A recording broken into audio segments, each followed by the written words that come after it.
এখানে লোকটি এসে বলে, ভাই একটা দেশি মুরগি দেন তো।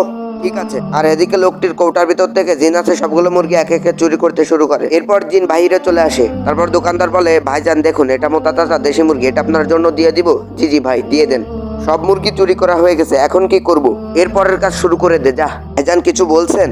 হ্যাঁ বলছে যে মুরগির মাংসগুলো বেশি ছোট হবে না বড় হবে না, মাঝারি আকারে কেটে দেন। তারা কথা বলতে থাকে। এদিকে জিনটা একটি ফাঁকা জায়গায় এসে মানুষের রূপ নেয়। এখানে এসে বলে, ভাই আমাকে 2 কেজি মাংস দেন তো।